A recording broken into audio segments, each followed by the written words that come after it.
Salut les gens, 11e jour. Et vous le savez, j'aime beaucoup les petits villages un petit peu paumés et jolis petits villages. Et aujourd'hui j'en ai trouvé un, on est à San Leo, c'est un petit village de 3000 habitants qui est niché sur un rocher.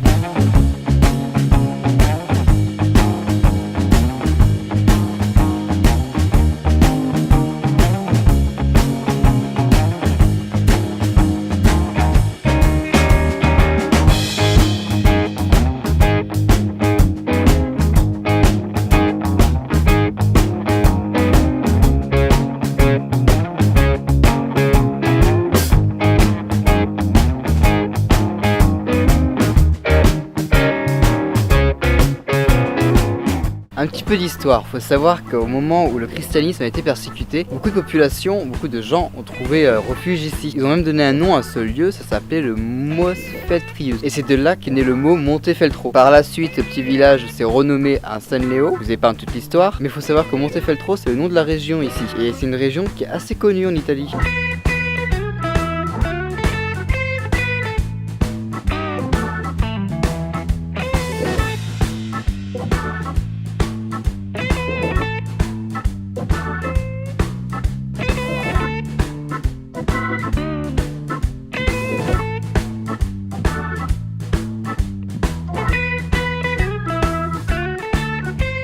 Le petit village de San Leo, il est connu pour un truc en fait. Il est connu parce qu'ici, il y a une forteresse qui s'appelle la Rocca. Je connais pas du tout l'histoire de cette forteresse, je sais juste qu'elle est magnifique et c'est exactement ce qu'on va aller voir. Ah oui, et ce que je sais aussi, c'est que ça monte plutôt sévèrement. Oh punaise, j'ai pas fini de m'épuiser, moi je vous le dis.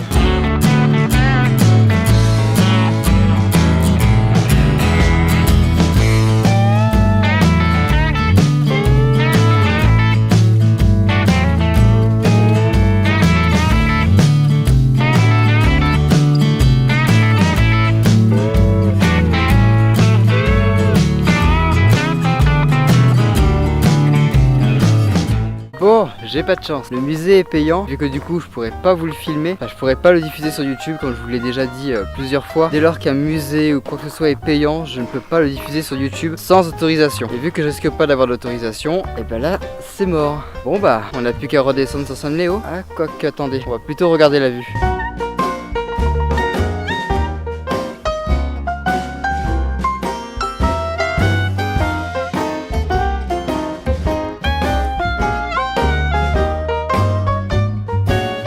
Je pensais que ça serait plus facile à descendre qu'à monter, mais en fait non. En plus cette nuit je sais pas ce que j'ai du mal dormir ou un truc comme ça. J'ai mal à la hanche, et un truc de taré quoi. Tellement mal que je boite quoi. Ça va qu'on visite un petit village aujourd'hui, mais que j'ai peur, c'est ce que je vais faire demain, que vous allez voir dans 3 jours. Vu ce que je fais demain, faut vraiment pas que ma hanche déconne.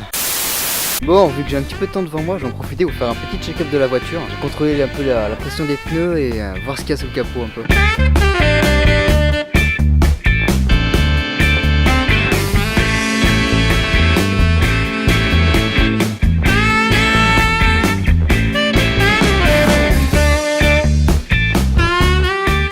Bon, je suis pas expert en mécanique, tout ce que je sais, c'est que je vais contrôler l'huile et contrôler le liquide de refroidissement, si je le trouve. Oui, là-bas, bah oui. Ah, ce genre de truc, la mécanique, c'est super important de s'y connaître, quoi. On doit s'y connaître au moins un petit peu, quoi. Parce que quand on est en voyage et qu'on a une petite tuile, parfois c'est 3 fois rien alors qu'on en fait des caisses. Et ouais, c'est vachement important de connaître la mécanique, c'est un métier en or.